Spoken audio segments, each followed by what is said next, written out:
Сначала способности Хуэйхао очень впечатлили Джан Ливу, могущественного злого мастера 98 ранга, но потом он решил лично убить Хуэйхао. Как это произошло? Давайте рассмотрим. Команда Хуэйхао уверенно продвигается в турнире и скоро достигнет финала. Они с помощью стратегии победили Имперскую Академию Солнца и Луны. Особенно страшным противником будет команда секты Святого Духа. Злые мастера крайне сильны и устрашающие. Они не щадят соперников и не гнушаются убийств на турнире. Хуэйхао питал к ним глубокую ненависть. Он поклялся себе, что однажды полностью уничтожит Церковь Святого Духа. И это не только из-за их коварных методов, но и также из-за Танья и Масяо Тао. Секта Святого Духа удерживает дорогих ему людей. Команда Тан сразится с командой секты Святого Духа. В этом матче присутствовал ученик 70 ранга Янь Фэн с духом Костяного Дракона. Он один из нескольких мастеров на турнире, который имел 7 колец и мог призвать истинное тело боевого духа. Этот Костяной Дракон был не тем же самым драконом, что у титулованного дедушки Нинранро, но тоже крайне могущественный. Что более важно, его учителем был Джун Ливу, лидер секты Святого Духа. Это таинственный эксперт 98 уровня. В одном из видео мы рассматривали его силу и способности подробнее. Самое ужасное то, что он захотел убить Хуэйхао из-за того, что произошло на турнире. Янь Фэн имел презрительное отношение к клану Тан. Он никогда не воспринимал ее учеников серьезно. Даже без Танья он был абсолютно уверен, что сможет победить в этом бою. Ведь Хуэйхао являлся всего лишь мастером духа с 5 кольцами, каким бы талантливым он ни был. С другой стороны, Янь Фэн был злым мастером с 7 кольцами. Но все сложилось совершенно иначе.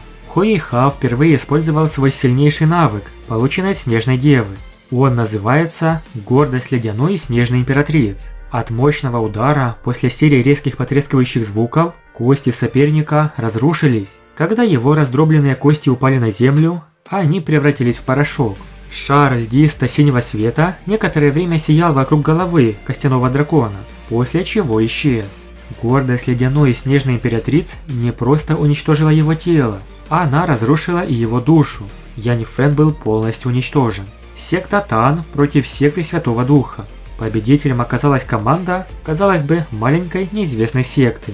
А злые мастера проиграли.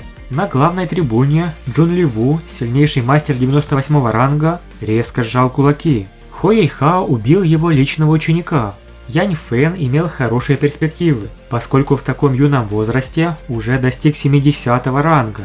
И его дух был неплох. Он, конечно же, не сравнится с Масяо Тао и ее злым фениксом, но тоже обладал гениальным талантом. Очень мощная и опасная аура начала излучаться из тела Джун Ливу. Он был словно вулкан, который мог извергнуться в любой момент. Цзин Хунчень сделал шаг вперед и заслонил с собой Сюй Тяньраня, защищая его и Цзюй Цзы. Защитный механизм 9 класса активировался моментально. Хотя Цзин Хунчень раньше не сражался с Джун Ливу, он знал, насколько тот страшен. Как только он извергнется, вся главная трибуна превратится в ад. Цзин Хунчень был не единственным, кто почувствовал опасную ауру. Было 7 или 8 человек, которые быстро бросились к принцу Сюй Тяньраню и защитили его. Джун Ливу медленно убрал свою опасную ауру, и его холодный и жуткий голос прозвучал. «Секта Тан! Как они посмели убить моих учеников? Я позволю им испытать, каково это, когда их души сжигают». Янь Фэн являлся его преемником. Он возлагал большие надежды на него, но теперь тот погиб от рук Хуэйхао и Ван Дунер. Каким бы холодным он ни был, он все же был убит горем. Он чуть не потерял хладнокровие. Принц Сюй Тяньрань пообещал, что передаст весь клан Тан в распоряжение Джун Ливу. Но тот был в такой ярости, что намеревался сам уничтожить Хуэйхао. Осталось дождаться окончания турнира, и он может схватить Хуэйхао. Интересно, что старейшина Сюань Цзы тайно наблюдал за учениками, но даже он, титулованный 98 ранга, так просто не справится с Джун Ливу. Он был тем, кто управлял злыми мастерами духа. Никто не жаждал войны сильнее, чем он, так как наступление войны означало, что для секты Святого Духа образуется бесчисленное количество душ. Именно по этой причине и другой договоренности он вступил в союз с принцем Сюй Тяньранем. Когда клан Тан сбежал из города Империи Солнца и Луны из-за страшной ситуации и практически начала войны, Джун Ливу немедленно отправился в погоню и даже заранее приготовил ловушки. Но спасением, по сути, стала долина Инь-Янь, проверяющая любовь. Она являлась еще одной из 3 великих благословленных земель. Она даже была выше, чем источник льда и огня. Хуэйхао с товарищами попали сюда и столкнулись с необычными испытаниями. Секта Святого Духа не посмела бы так просто сюда войти. Дед Джун Ли Ву затерялся в этой долине много лет назад, а его сила была сравнима с силой титулованного темного дракона Лун Ся Яо. После этого Джун Ли Ву также захотела завербовать Хуэйхао в секту Святого Духа с предложением, чтобы он стал святым сыном. Но после некоторых событий и убийств он заявил, что церковь Святого Духа больше не будет вербовать Хуэйхао, а будет охотиться на него. Он подло атаковал и попытался убить Хуэйхао. В будущем, когда Хуэйхао станет достаточно сильным, он сразится с Джун Ли Ву 1 на 1. Этот бой стоит посмотреть. В целом, нас ожидает настоящее противостояние Хуэйхао и монстров Шрека против злых мастеров. Это началось с того, как они захватили Танья и Масяо Тао, а также объединились с Империей Солнца и Луны, чтобы начать войну. Континент ждут большие перемены, но мы с нетерпением наблюдаем, как вся 7 монстров Шрека становится сильнее и повышает ранги. После турнира Хуэйхао вернул подвижность ног и получил 60 ранг. Его метод был очень забавный. Все дело в выпивке и более сотни видов ликера. Теплая аура распространялась. Холод в его теле из-за энергии предельного льда также снизился после того, как он сделал глоток этого напитка. Немедленно он позвал официанта и заказал более 200 стаканов различных напитков.